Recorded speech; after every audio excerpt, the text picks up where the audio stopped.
Saved and Still Sexy Radio, right here on GI Music. Because you should know, just because you are saved, that doesn't mean stop being sexy. Good evening. You are now tuning in to another episode of Spoken Promotions with your girl, Nay.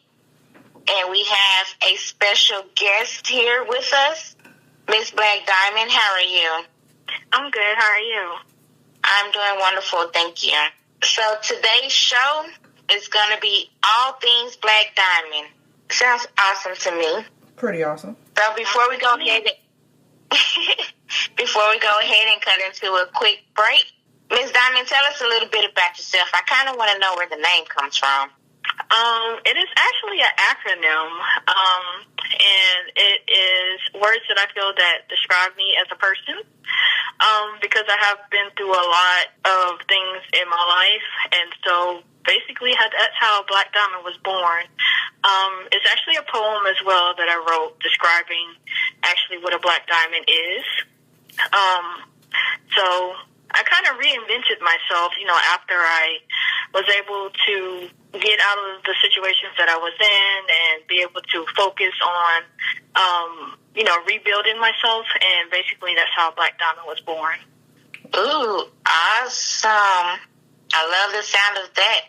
Before we go to break, what is Blaque Diamond? Because I don't know what a Blaque Diamond is. Well, Blaque Diamond, I'll actually just recite the poem of what a black diamond is. Oh, we can do that before we go to break, yes. So it's entitled A Black Diamond. Beautifully created from this earth, light-hearted and full of laughter, ambitious and goal-oriented I am. Quizzical and eager to seek knowledge in all ways possible. Uniquely different, but at times the same. Extraordinary creation from God's paintbrush. Determined to overcome all obstacles in my way. Intelligence is a gift that is priceless. Another gem in a world of beautiful gemstones. Mountains and hills climb to seek inner peace. Observant of my everyday development and ways to improve me. Not easily broken, but instead I conquer. Diamonds are a girl's best friend, but I am my own diamond. All right. So that spells Blaque Diamond. Well, you go then. Right. That touched me, didn't touch y'all, it touched me. Okay, so now we're going to go ahead, cut into a break, and we'll be right back with some more of Miss Blaque Diamond. Saved and Still Sexy Radio, right here on GI Music. Because you should know, just because you are saved, that doesn't mean stop being sexy.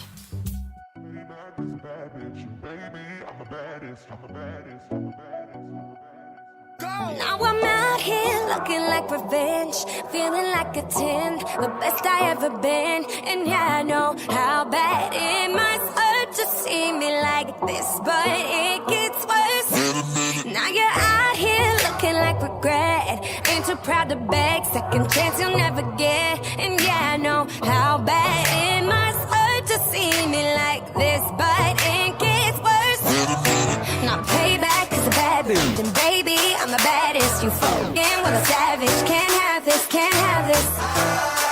And it'd be nice of me to take it easy on ya, but nah. Baby, I'm sorry. I'm not sorry. Baby, I'm sorry. I'm not sorry. Being so bad got me feeling so good. Showing you up like I know that I would. Baby, I'm sorry. I'm not sorry. Baby, I'm sorry. I'm not sorry. Feeling inspired 'cause the tables have turned. Yeah, I'm on fire and I know that it burns. Baby, fineness is the way to kill. Tell me how I feel, but it's such a bitter pill. And yeah, I know you thought you had bigger, better things, but right now this is 'cause the grass is greener under me. Brightest technicolor, I can tell that you can see. And yeah, I know how bad it must hurt to see me like this, but it gets worse. Now payback is a bad bitch, and baby, I'm the baddest. You fucking with a savage, can't have this, can't have this. And it'd be nice of me to take it easy on ya, but nah. Baby, I'm sorry. I'm not sorry. Baby, I'm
You are tuning in to Spoken Promotions with me, of course, the one and only Nay. I do have Miss Barely Saved on here with me. She may be quiet, she may talk, whatever moves her, soothes her, but she's here. Yeah. And, of course, we are back with Miss Blaque Diamond. And before we went to break, she was telling us about her name and where it stems from. Basically, it's an acronym of things that is all Blaque Diamond. And she read us a lovely poem that touched me. I feel like a Blaque Diamond now. You should after that. Actually, that's the purpose, and actually that's kind of like a movement that I'm working on right now at the moment, to basically for women to, reach their inner Blaque Diamond. So There's a Blaque Diamond in all of us. Okay. See, instead of saying there's a diamond, you're a diamond in the rough, you need to say, child, I'm a Blaque Diamond. I'm one of a kind. But what if you just a rough diamond? That is actually the name of one of my books that I'm working on. Actually, it's sort of a memoir of poems and personal essays, and it's called Diamond in the Rough. So that's actually what I'm working on right now. Okay, Diamond in the Rough. You say now we were talking before we got Nay on the line, and you say you started writing at 11. So at what point did you know, tell us some of the challenges you've dealt with since you've been 11. Let's start there. Well, I am the product of child abuse. So I experienced a lot of different traumas and abuse growing up as a child. So writing was actually a way for me to escape, into a different galaxy, I guess you would say, to help me. It was more of a therapy for me to be able to express myself in words, things that I couldn't say out loud to, the people that were hurting me. I was able to express in my writing. So my fifth grade teacher is the one who actually inspired me to, develop my writing abilities more and to actually pursue it as a career, because she felt that, I had raw talent and she wanted to see me, expand it. And so I've been writing off and on since then, just with the different things I've experienced and just, life in general. But, 11 is when my writing journey first began. And, from growing up, abused and neglected as a child into early adulthood, I also experienced domestic violence, in relationships. I was also the victim of rape. So I talk a lot about that in, some of my writing, and, being homeless, and the fact of me losing my sight at the age of 15. That was something that I write about a lot, dealing with the different circumstances, dealing with that and being able to handle it on my own and, not having the support of family or friends or anybody to, help me go through, all the things that I've been through. So especially in my book, Diamond in the Rough, I relay a lot of the stories and experiences that I have went through and how I've overcome them. And the purpose of me writing that book is to help to inspire and empower other women and children who have been through some of the same things that I've been through, see that it doesn't have to, define you as a person. You don't have to remain a victim. You can be the victor, in the end. Right. And so that's my purpose for doing that, sharing my stories, my personal experiences, because I know there's somebody out there, who has been or is going through or know somebody who has been through a lot of the things that I've been through. Right. And, I just want this book to help, shine a little bit of light on their life, even if they see right now that it doesn't look like it's going to get better. That's real good. Mm-hmm. Yes, that is very, very awesome. And I always love it when survivors are able to turn their pain or their experiences into something more. It's like you watch one of my chapters is actually called From Pain into Inspiration. And basically, that's what I do. I change my pain into inspiration. I share my story to inspire, others. Are you contacted by people that read your work? I'm sorry, Nay. I'm sorry? Are you contacted by people that read your work to let you know, do people like message you or whatever to say, hey, your work has helped me out in this way, or helped me to be, to overcome this thing or whatever? No. Actually, I get that more when I do radio interviews, because I actually have done a lot of different radio interviews where people can actually call in and, speak to me and stuff. So, I've told my story, on different radio shows, and people have called in and, they've told me that, I've helped them just by listening to me, talk about the things that I've been through. They can relate, or, I've helped to, inspire them to keep going and doing things that they're trying to do in their lives. So, no one has read this book, Diamond in the Rough, yet, because I'm still working on it, but I'm pretty sure once it's out there, I will get those, different calls or emails or even, speaking engagements and things like that, because that's what I'm working towards. So what? I want to be able to speak to children, in foster homes and, group homes that have been, victims of child abuse. I want to talk to women who've been in domestic violence relationships, even women who have been victims of rape. Those are things I want to be able to talk to others about, because I know firsthand, what it feels like to be in those situations. I've been in those situations. Yeah, I've noticed that a lot of the... because I forgot they had something to say. Because I noticed a lot of the authors that have come on the show, that have come on Saved and Sexy Radio in the past, especially last season, have all... it may have been a few that hasn't, but majority of them have definitely experienced sexual abuse of some kind, or some kind of abuse in their life that has influenced them on their writing. So kudos to you for not letting that, get you down. Oh, yeah, definitely. I mean, I did. I had my, moments, because, I had my very, very, very low moments, especially when I was dealing with the situation of being homeless and, living in shelters and hotels and, not having any family, and then still dealing with the fact of being blind at the same time and not having that help. So I did have my moments where I just did not want to be here anymore. I felt like, what was the purpose, Right. I'm out here by myself in a city where I don't know anybody, don't have any friends, don't have nothing. And so, God had a lot to do with, bringing me out of the different situations, that I went through. And it was kind of a wake-up call for me. Okay.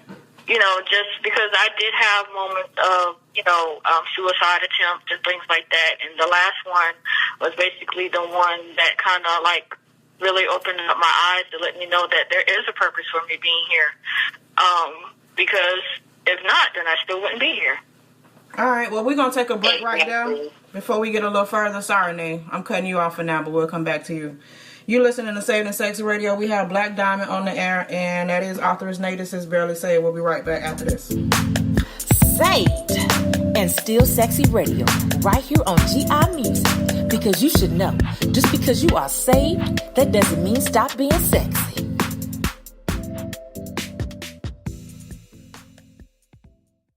Hey, it's your girl Yolanda, author of Big Sister Secret. If you haven't already purchased my new book, head on over to my website, www.bigsistersecrets.com. You can also purchase it on Amazon.com. Trust me, you will not be disappointed. This book is about everything I wish somebody would have told me about the real world before I graduated high school. Get your copy today. For all the times that you rain on my parade, and all the clubs you get in using my name. You think you broke my heart, oh girl, for goodness sake. You think I'm crying on my own, well I ain't. And I didn't want to write a song, 'cause I didn't want anyone thinking I still care or don't. But you still hit my phone up, and baby, I'll be moving on. And I think it should be something I don't want to hold back. Maybe you should know that my mama don't like you, and she likes everyone. And I never like to admit that I was wrong. And I've been so caught up in my job, didn't see what's going on. But now I know I'm better sleeping on my own. 'Cause if you like the way you look that much, oh baby, you should go and love yourself. And if you think that I'm still holding on to something, you should go and love yourself. When you told me that you hated my friends, the only problem was with you and not them. And every time you told me my opinion was wrong, and tried to make me forget where I came from. And I didn't want to write a song, 'cause I didn't want anyone thinking I still care or don't. But you still hit my phone up, and baby, I'll be moving on. And I think it should be something I don't want to hold back. Maybe you should know that my mama don't like you, and she likes everyone. And I never like to admit that I was wrong. And I've been so caught up in my job, didn't see what's going on. But now I know I'm better sleeping on my own. 'Cause if you like the way you look that much, oh baby, you should go and love yourself. And if you think that I'm still holding on to something, you should go and love yourself.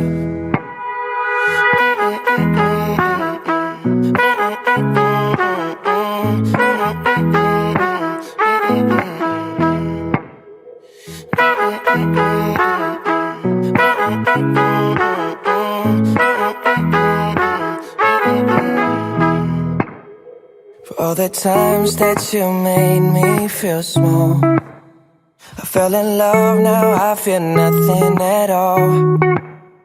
I never felt so low when I was vulnerable. Was I a fool to let you break down my walls? 'Cause if you like the way you look that much, oh baby, you should go and love yourself. And if you think that I'm still holding on to something, you should go and love yourself. 'Cause if you like the way you look that much, oh baby, you should go and love yourself. And if you think that I'm still holding on Hey to y'all, something, did you you miss should us? go and Well, love yourself. we're back. We almost missed you. You are still tuned. Really? We did.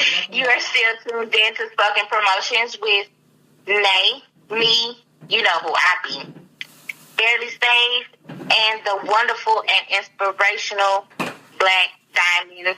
Before we cut off into break, she was providing us more details, which is so awesome because I love it when somebody works their pen with the purpose, and then to have purpose mixed with passion, that makes it even better. Oh, look at that. Yeah, you know, I love it because there's people out there who go through this stuff, and it's more people than you would think who goes through everything, and a lot of those people just hold it in.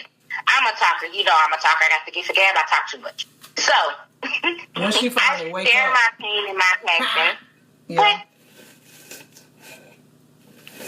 and it's wonderful to me when somebody else does the same. So, Miss Diamond, Miss Blaque Diamond, I can't cut out the black, you know I love the black, but I thank you for coming on and joining us and telling us about yourself and your work and your passion and everything else, because people really need to hear this. And as I was trying to say previously, I try not to because the spirit of Satan keeps cutting me off. Sorry. I'm cutting. Yeah, guess who's in the kitchen cooking now? It ain't me. Speaking of cooking, Black Diamond, what you like to eat? What's one of your favorite meals? Healthy meals to eat? Yeah. Well, growing up in Charleston, we ate a lot of seafood, so I'm a huge fan of seafood. But my favorite of all is shrimp. Like, I feel like I can eat shrimp like every day. Every day, all day. And not get tired of it. Yes. I know the feeling. I'm right. In all different kinds of ways. I love shrimp. So you like shrimp? I have to make sure I have at least, yes. I have to make sure I have at least 5 bags of shrimp in my freezer at all times. Like, wow. I love shrimp. We coming to your house for the summertime, yeah? Who you telling? I need a shrimp right now. Right now. R-A-T now. All right. So what was the first work you published? My first book published, which was in April of last year, it's a novel entitled His or Her Betrayal. It's a fiction story. That's right. And it actually is a transgender story. Oh. And a lot of people, would ask me, like, why would you write a book like that? You know how people feel about, stuff like that. And I was like, because it's a taboo subject. It's something that exists, right. That's why I wrote about it. That's right. And especially in the African American culture. So my book is based on African Americans. All right. So all of your work is based on African Americans? Either African Americans or biracial or interracial relationships. Okay, I know I saw your. I kind of. Go ahead. Oh, go ahead. No, I'm good. I know I saw your. I think it was something on your page somewhere. It said you're a Black American author or something like that, or am I tripping? Oh, contemporary African American. There you go. Thank you. I know it was something. I knew I wasn't tripping. Yeah. Okay.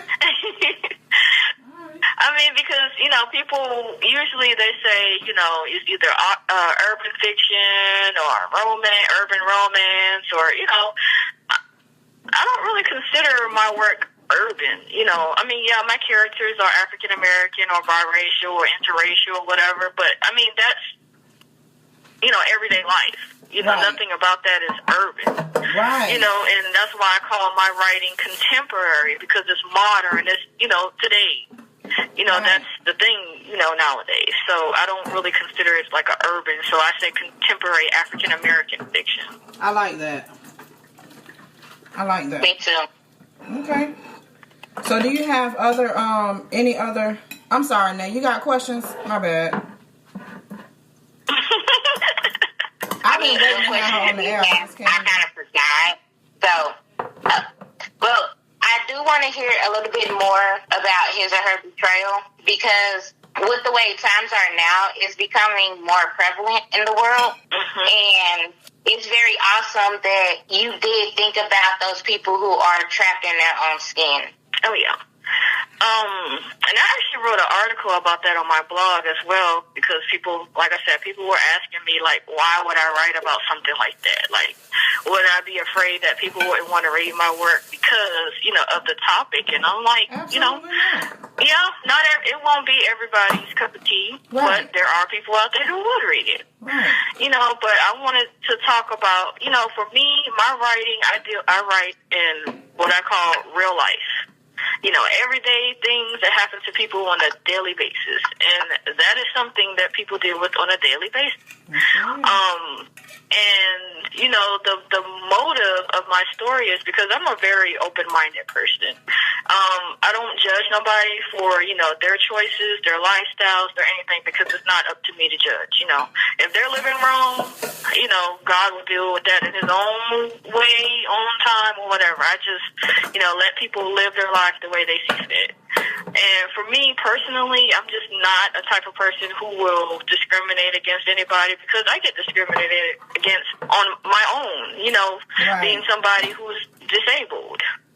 So I'm not going to put that same, attitude or that same type of behavior on somebody else when I have to deal with that on a daily basis on my own.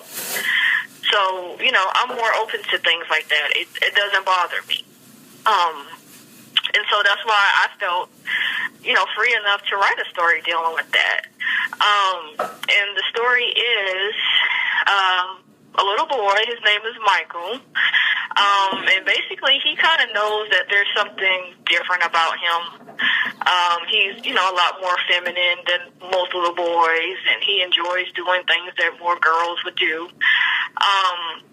His mother's, kind of just tells him, oh, you're gay, it's okay just to be gay. But he's like, no, I'm not gay. I know there's something more to it than just me being gay. Okay. And of course his father is not having it. Right. So, he's thinks he can beat it out of him, he can make him do things to make him more manly, as he says, act more like a man. And basically it kind of just depicts the struggles of him, growing up, where his parents, don't understand him or, choose not to, acknowledge his feelings as far as how he feels about himself. So, as a teenager, he decides that he's going to do what he needs to do to feel like how he feels he should feel. So he goes through the process of, having his sex changed. So his mother, she's, on board with it. She's okay. She's accepted him. But, of course, his father basically disowns him. Like, he no longer acknowledges that he is his child.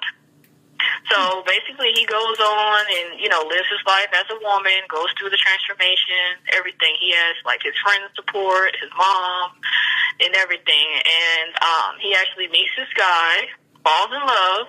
But, of course, he doesn't tell the guy that, he was naturally born a guy. Oh, Lord. So. That ain't good. No, it's not. So, the guy ends up finding out the truth on the night before their wedding. What? And things don't end so well. What? You couldn't have told us that before? No. Okay. Somebody actually spilled his secret. Wow.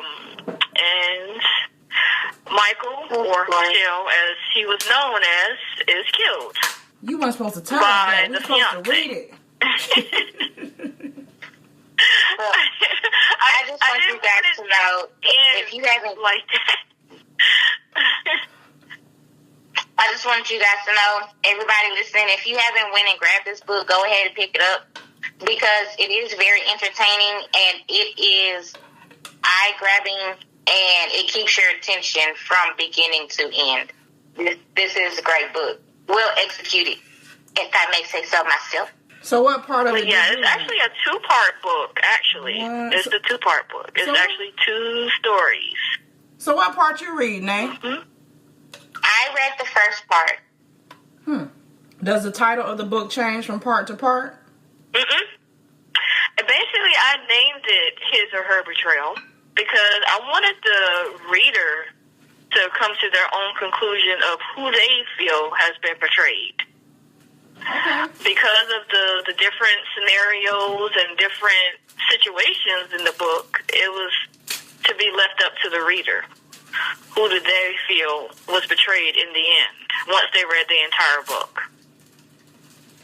All right. And the way, I titled it, it could be, you could think like, okay, well, his or her, is it meaning, the guy that's a transsexual? Like, is he doing the betraying, or is it, the person that told his secret? It's different scenarios. And so I wanted the reader to come to their own conclusion.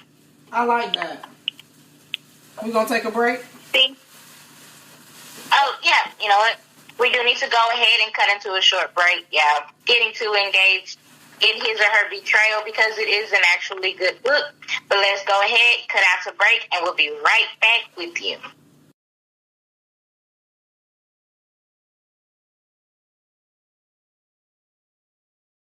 Welcome back to Spoken Promotions with me, Nay, Betty Sage, and Miss Blaque Diamond. Before we cut into break, Miss Blaque Diamond was actually giving us a summary of her book, one of her books, His or Her Betrayal, which is a great book. I really enjoyed reading it. So go copy it, read it, review it, read it again. No, spread the word. So,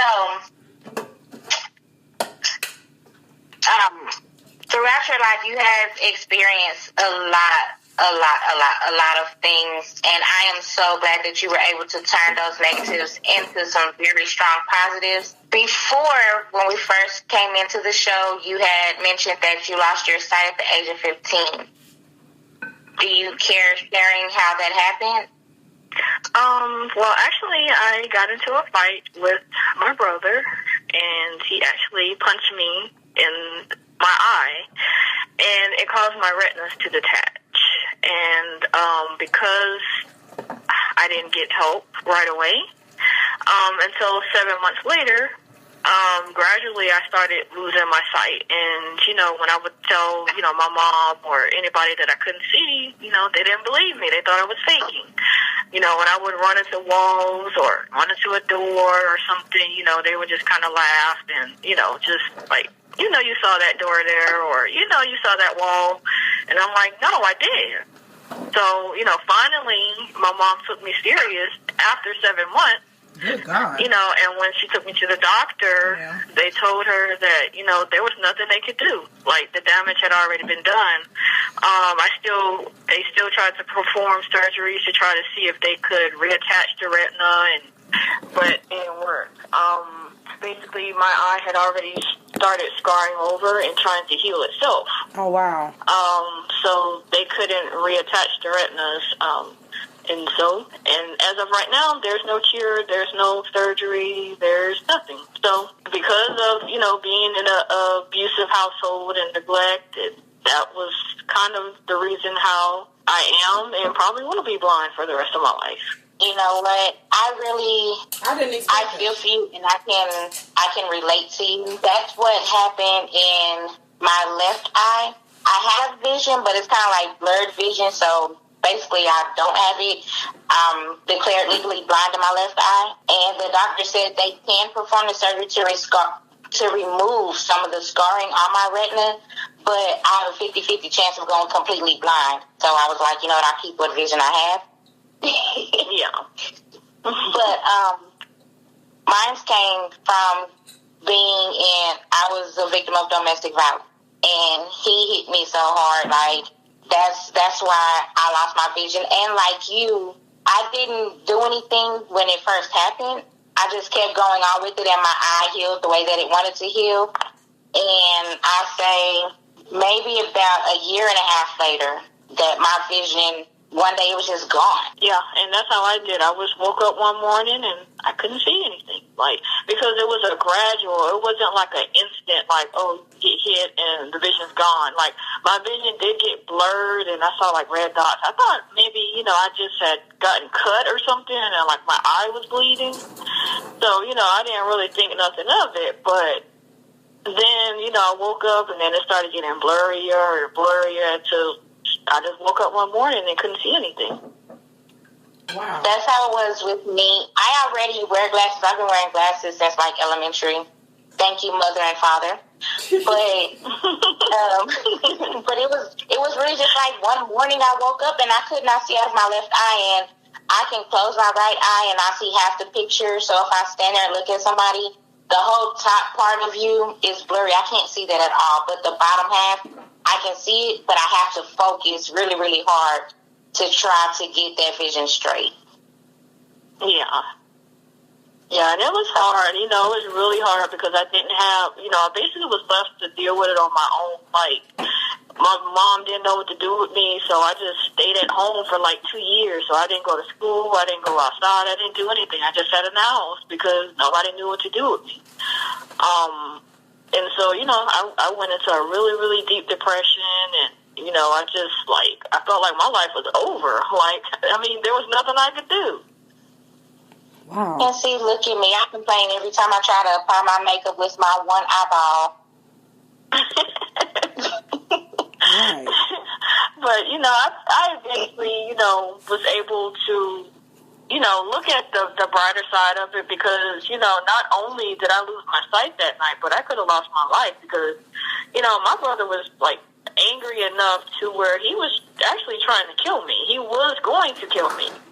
He actually left out the room to go get a knife to actually kill me. Oh, no. But, you know, I took my sisters and, you know, I locked us in the bathroom and we hid there. My older brother stayed out there trying to calm him down because my brother, you know, because of the abuse that we endured, he had a lot of anger issues. And to this day, he still does. But, you know, he was really, really messed up mentally. Wow. I'm so glad that you've made it out of each and every situation. You've made it over the hurdles, and you are here with us. Oh, yeah, it was not easy. I mean, up until 4 years ago, you know, I said, you know, all my life I've been, you know, up until the age of 24, I said, you know, before that, you know, like, all I've ever known was abuse. You know, somebody telling me what to do, what I could do, what I couldn't do. You know, somebody, you know, hurting me, putting their hands on me. You know, from, you know, being as a child to being, you know, raped. You know, especially by my own father is actually who's the person that raped me. And being in a domestic violence situation, you know, my partner knew, you know, all the stuff that I had already went through. And, of course, he promised he would never do this and he would never do that. But, of course, it was a lie. And so I was in that situation for nearly 5 years almost. Until finally I just woke up one day and I was like, I can't do this anymore. Like, I just can't live like this anymore. And I knew I needed help.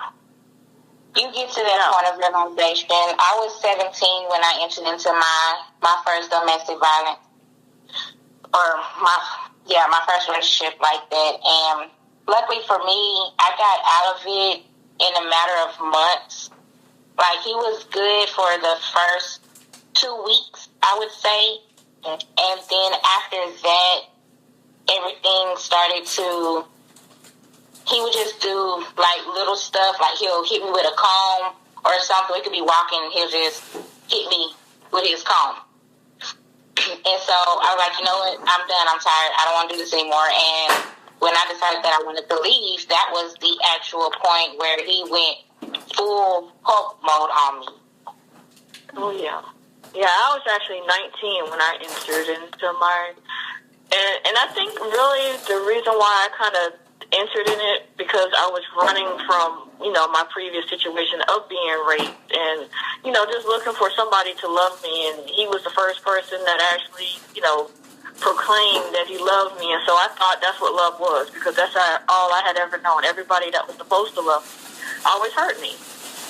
And so, you know, I thought that's what it was, like, you know. And so, you know, I actually left that situation and was able to sit back and, you know, reflect and, you know, be able to work on myself and work on my self-esteem and my confidence. And I saw, you know, no, that's not what love is. I was like, none of those people truly love me, even though that's what they said.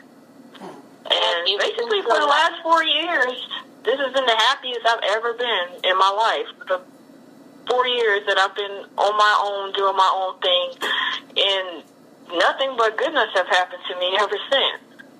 So, you know, I'm definitely grateful for that.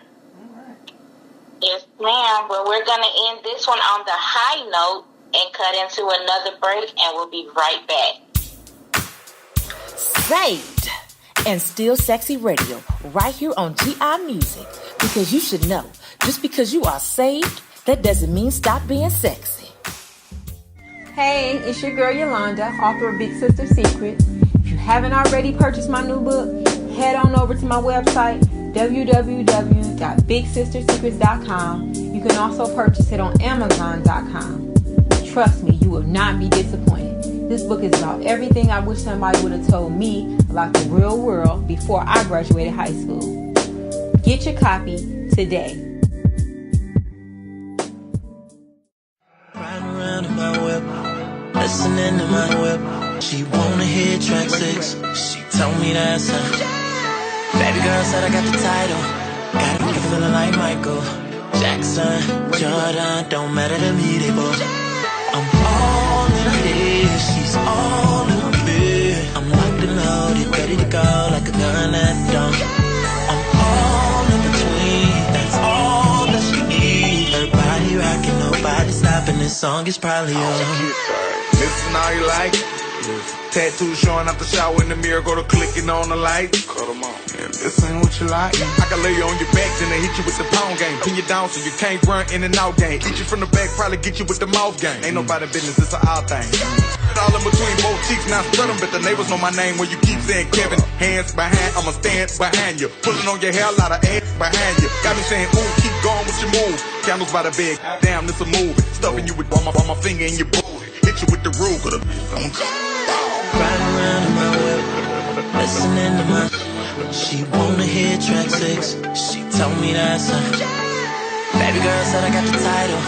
Got it feeling like Michael Jackson, Jordan. Don't matter to me, they both. I'm all in a Hey, y'all, my listeners. Thank you for staying tuned in to Spoken Promotions. You know who this one is, and we are back with Barely Saved and Miss Blaque Diamond, who threw my head for a roll spin. Right. And she's one of those type of people that really makes you be grateful for what you have. She's very, very uplifting, and I have to say it again, very inspirational. And I love that. Definitely. Yeah, that's what I try to do. I try to, use my story to help and motivate and push other people. Because sometimes that's just how it is. Like, some people have to go through other things to show other people,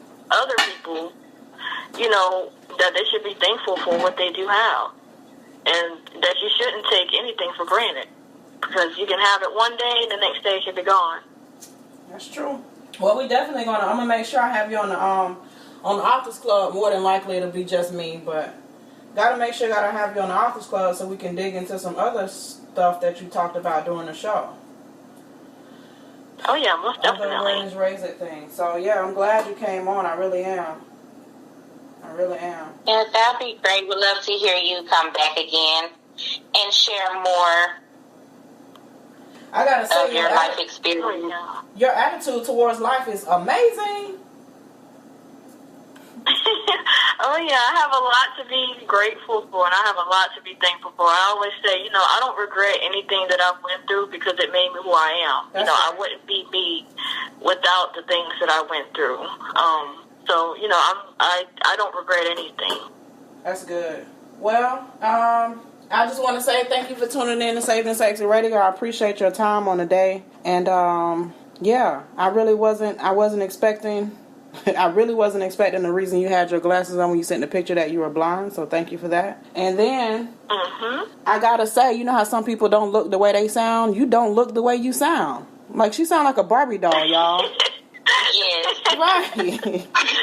And her smile really is contagious. If you look at her picture, she looks like a real live hip hop girl, like she just gonna bust out in the flow right now. People tell me that all the time. Like, oh my goodness, like you sound like a little girl or something. I'm like, well, I don't know.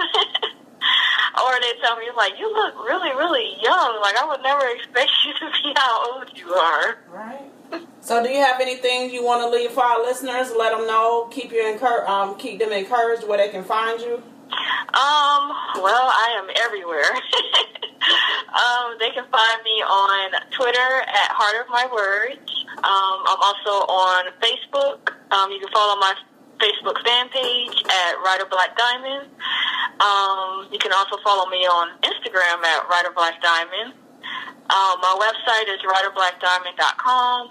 On there, I share poetry, book excerpts, interviews with other indie authors, writing tips, just anything related to writing. Also, you can follow me on Facebook as well. Writer Blaque Diamond 1989 actually is my Facebook. I think that's about it. Oh, also, you can follow my Amazon author page at author/Blaque Diamond. I'm on Goodreads at Blaque Diamond Books, and also you can purchase my books from my website as well. Just go to my Blaque Diamond Books link, and there's all of my books and the links that they can be purchased from. Okay. And basically, all I can say as far as for the listeners, just stay encouraged, be encouraged. And if you have a dream that you want to achieve, go for it. Don't let anything stop you from going for it. And my motto I like to say that I try to live by is dream big, achieve bigger. I like it. Awesome. Well, for me, you can just Google me, author's name, WA Promotions. I'll pop up because I'm everywhere, even when I'm nowhere. I'm like a Waldo. That's going to be my new I will say that in order to find Blaque Diamond, it is BLAQUE. Yeah. BLAQUE. Please make sure you spell that correctly. Mm-hmm. All right. And check out her Amazon page. Dude, her Amazon page is like live. Real live. I'm kind of embarrassed about mine, but yeah. Check her I actually out. have another book coming out, actually a short story in a couple of days that I'm posting, that I'm publishing. So feel free to check that out because it's drama. All right. That's what I'm used to writing. Well, we're going to go ahead and get out of here. Keep it locked on Saved and Sexy Radio. And the Hankin' Hour is up next with yours truly, Barely Saved, but most importantly, with Mr. Just Get It. All right? We out. Don't be stupid. Don't drink and drive. Peace. Peace.